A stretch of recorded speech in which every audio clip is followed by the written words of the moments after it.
Hey,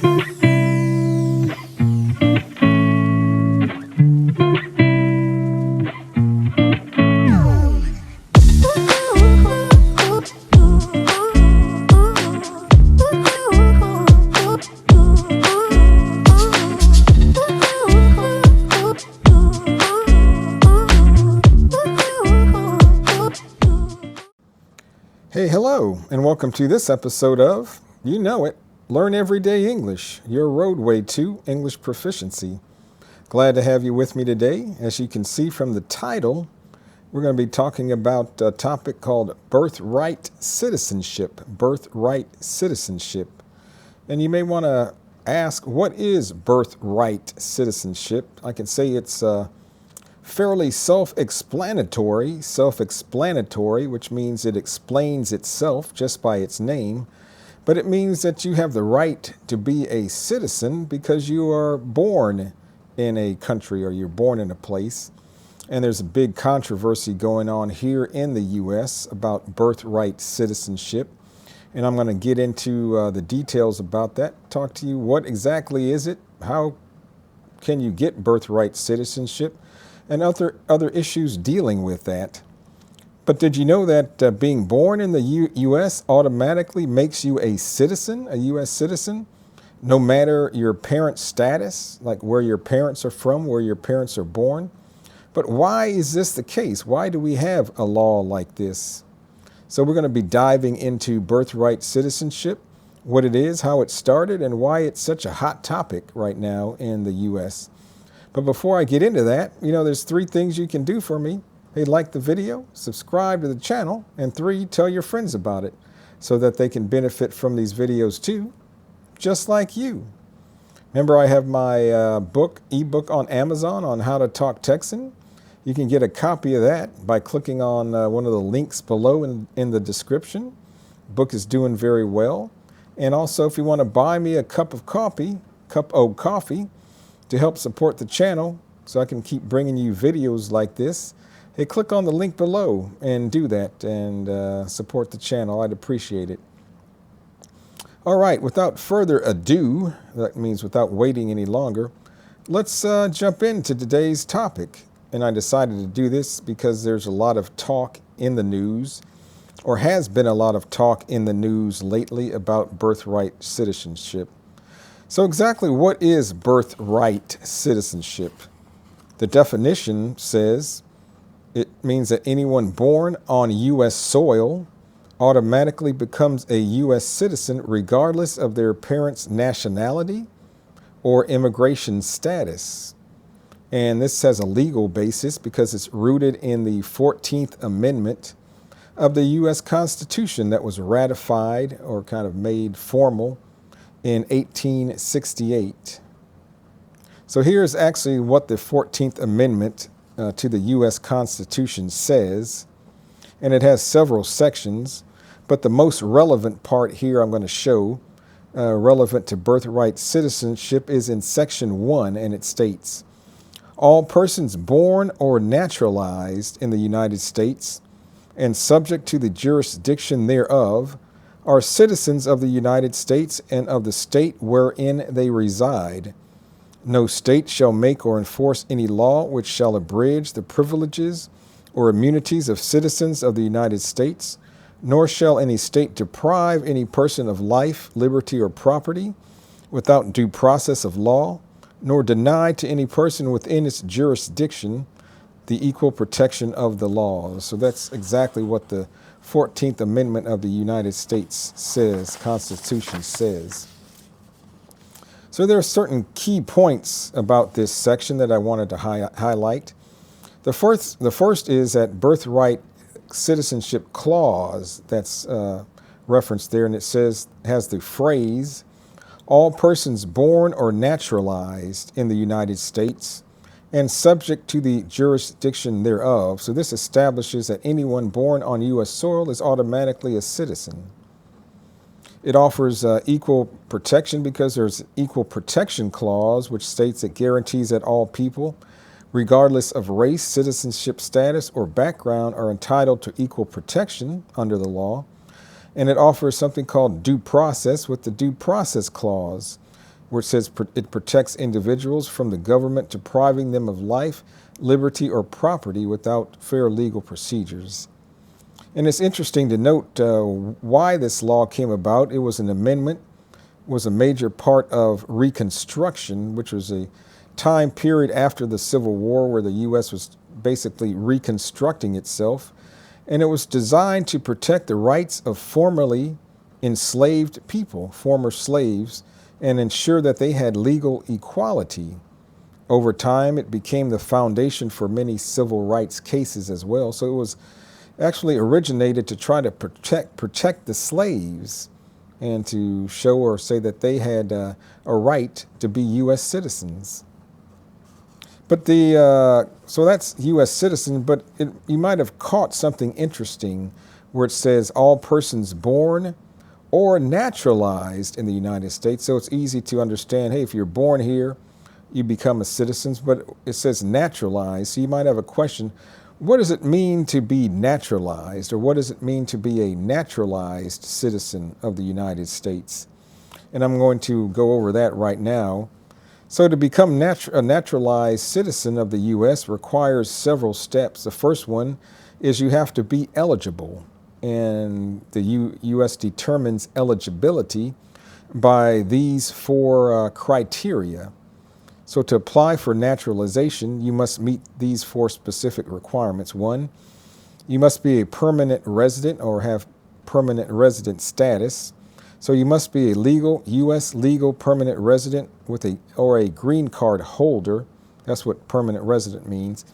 For at least 5 years, or 3 years if you're married to a U.S. citizen. Number two, physical presence. You must have lived in the United States for at least half of the 5 years or half of the 3 years if you're married to a U.S. citizen before you can apply. 3, you must be of good moral character. So you must demonstrate good moral character for the last 5 years. And you must have a knowledge of English and civics. Civics is like political science, what goes on here politically. So you must pass an English language test and a civics test on U.S. history and government, with some exceptions for older applicants or those with disabilities. So that's the first step in becoming naturalized. The second step in becoming naturalized is you must complete a specific form application, and it's a Form N-400 form, which is a form application for naturalization, which asks for personal information, your immigration history, and details of your time in the U.S. You also have to, the application can be filed online or you can turn it in by mail. And you must include the required documents, such as a copy of your green card, and pay an application fee. The third requirement to become naturalized is you have to have an appointment for biometrics, and that really means after submitting the application, you'll be scheduled to come in and have your fingerprints taken, and they use this so that they can conduct a background check to see what you might have in your history while living here in the United States. The fourth thing you must do is you have to attend an interview. So once your background check is complete, you'll be scheduled for an interview with a U.S. Citizenship and Immigration Services officer. And during the interview, the officer will ask you about your application and test your knowledge of English and U.S. civics. The English test includes speaking, reading, and writing, and the civics test covers U.S. history, government, and geography. And then the fifth step is, I guess they'll review everything and make a decision, and then you'll be notified whether your application is approved or denied, or if they need further information. And if it's approved, you'll go on to the next step. You'll be scheduled for a naturalization ceremony, and at the ceremony you will take the oath of allegiance and become a U.S. citizen. After taking the oath, you will receive your certificate of naturalization officially confirming or making you a U.S. citizen. So that's another way that you can become a U.S. citizen. Hey, did you know that? You could become naturalized instead of being born here.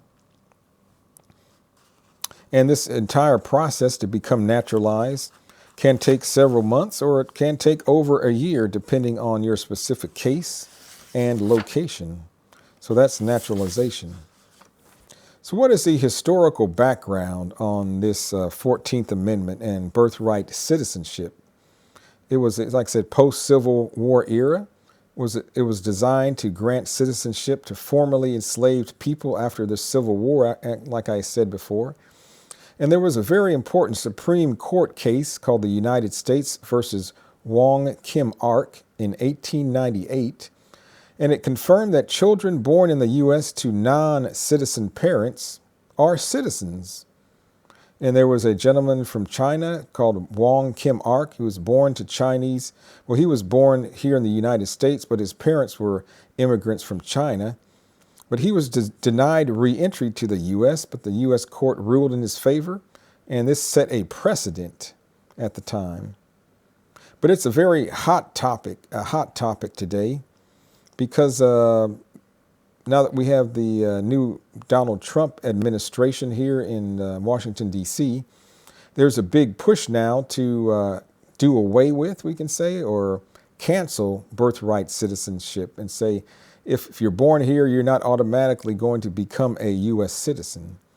So there's a big immigration debate going on about this for several reasons. One, some argue that birthright citizenship encourages something called birth tourism. And birth tourism, here's a slide. I guess I remember quite a while back in California, there was a whole industry where women were coming over from mainland China. They were staying in homes in California, and they came here for just for the purpose while they were pregnant, so that they could have the baby be born here in the U.S., so that the baby could become a U.S. citizen. So they were getting help from people living here, places to stay and take care of them and that type of thing. So, or that undocumented immigrants have children in the U.S.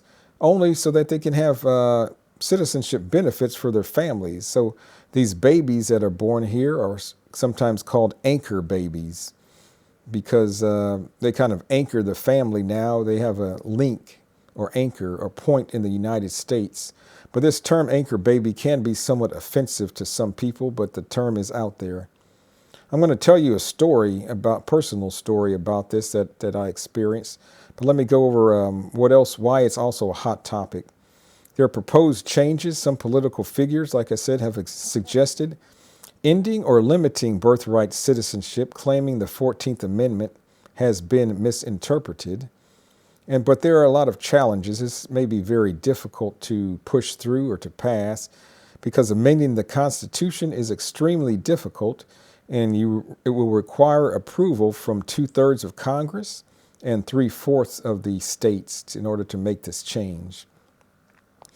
But I wanted to tell you a personal story that I experienced about birth tourism and anchor babies. When I was working at the city of Houston as an engineer, one summer we had an intern, a young man, I guess in college, from Taiwan. And he was a cool kid, I could say. He was a nice guy. I don't remember his name, but he was only there for maybe a month, kind of working with us, like I said, as an intern, helping out, doing different job duties. And we became kind of good friends. And he was telling me one day, he said, "Hey, my sister from Taiwan is pregnant, and she and her husband are here in the United States. And they, specifically arranged to come over to the United States at this specific time because she is pregnant, and in the hopes that his sister would have the baby here, and the baby would be born in the United States, and then the baby could become a U.S. citizen." And so that was the first time I kind of heard about this or had any experience with this, and I was a little bit shocked and surprised. And I didn't really know how to take that. I didn't really say anything to him. But afterwards I thought about it, and I was a little uncomfortable about that. And to be honest with you, I have mixed emotions or mixed feelings about people that do that, because I think, if I remember right, he said his sister, the baby would be born here, but then his sister and husband and the baby would go back to Taiwan, and that they would live in Taiwan, spend their life there. And maybe they would come back to the U.S. when it was beneficial for them, maybe to take advantage of benefits. So I didn't really like that because they were going back to Taiwan to live. They only came here just to get the benefit, but they weren't going to live here and contribute to the U.S. society and economy. So in that respect, I'm not a big fan of people that do that. I think that's a little bit underhanded, under the table. You just come here for personal benefit and then leave. But I understand maybe why people do that. If you're in a very hardship case, you're trying to flee persecution in your country, and you happen to be pregnant and your baby happens to be born here, then maybe, we could consider that. But to come here and then leave, personally, I kind of have a little problem with that.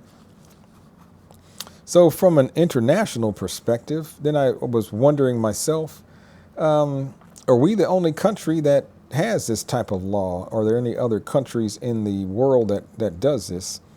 So we are among, say, few countries. Only about 30 countries grant unconditional birthright citizenships, including Canada and Mexico. So here are some of the countries that I found. One here is the United States. Canada offers birthright citizenship to anyone born on Canadian soil, except for children of foreign diplomats and some others. Mexico grants birthright citizenship to anyone born within the country, regardless of the parent's nationality. Brazil provides birthright citizenship to all individuals born in the country. Argentina, birthright citizenship is granted to anyone born on Argentine soil. Chile, birthright citizenship applies to those born in Chile, with few exceptions. Uruguay, like other South American countries, Uruguay grants birthright citizenship to those born in the country. And Venezuela, birthright citizenship is granted to anyone born in Venezuela. So it's interesting that a lot of the countries that offer this or have this are in Latin America or Spanish-speaking countries.